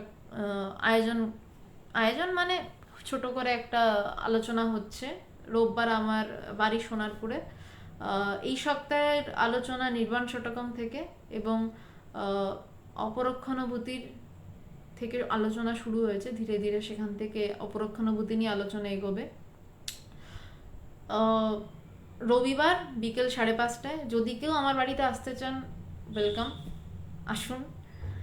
আর সোমবার দিন আলোচনা সন্ধ্যে 8:30টায় লাইভ হবে। তবে বলে রাখছি, অনেকেই জিজ্ঞাসা করছেন রোববার দিন যে আলোচনা আমার বাড়িতে হচ্ছে সেটির কোনো লাইভ হচ্ছে না। তার কারণ আমি রোববার বাড়িতে আলোচনাটা শুরুই করেছি এই কারণে, কারণ অনলাইনে সব কথা হয় না, অনলাইনে সেভাবে কথা বলা ঠিক, মানে বলছি বটে, ঠিক ওরমভাবে খুলে বলা যায় না। মানে এখন পৃথিবীটা অনলাইনে ঢুকে গেছে, তাই অনলাইনে কথা বলি আমরা, কিন্তু আসলে আধ্যাত্মিকতা অনলাইনে একটু অসুবিধা হয় বটে।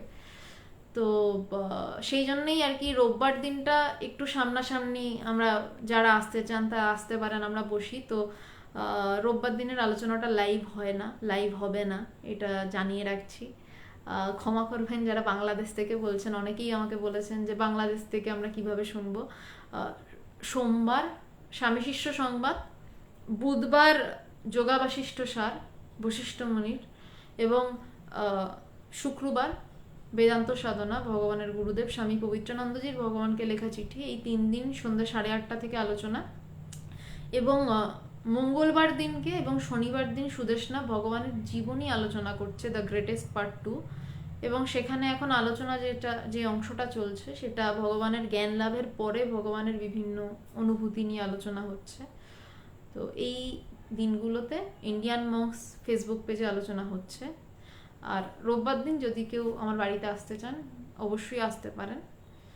আজ তাহলে এই অবধি থাক। আচ্ছা, আর কি কোনো প্রশ্ন এসছে? প্রশান্ত সাঁতরা, আমি কি করো? আপনার প্রশ্নই আমি বুঝতে পারছি না। হ্যাঁ, আপনি কি বলতে চাইছেন? যাই হোক, আপনার প্রশ্ন আপনি আগে ঠিক করুন। দীপায়ন, হ্যাঁ আমারও ভালো লেগেছে। শ্রীমতী দি, হ্যাঁ নমস্কার, তুমিও ভালো থেকো। তন্ময় পাল, না আমি মহান নেই, আমার গুরু মহান, আমি মহান টহান কিচ্ছু নেই। অসীম কুমার মান্না, আমাদের কর্তব্য কি? ঠাকুর বলে দিয়েছেন ঈশ্বর লাভ করা। কর্তব্য একটাই, কর্তা ভাবটা যেন চলে যায়, এটাই কর্তব্য। কর্তা ভাব সরিয়ে দেওয়াটাই কর্তব্য। এবং যেদিন কর্তা ভাব সরে যাবে সেদিন এটা বুঝবেন যে আপনার আর কোনো কর্তব্য নেই। এই কর্তব্য আমার আর কিছু নেই, এইটা ভিতর থেকে অনুভব করাটাই আপনার কর্তব্য। অসীম কুমার মান্না, আপনাকে বলছি, আপনার পরিবার কিভাবে চলবে, আপনার সব কিছু কিভাবে চলবে, আপনি তো বিশাল কর্তব্য কর্তা হয়ে আছেন, অবশ্যই আছেন, আমরা সবাই হয়ে থাকি। এই কর্তব্য যেদিন যাবে সেটাই আপনার কর্তব্য।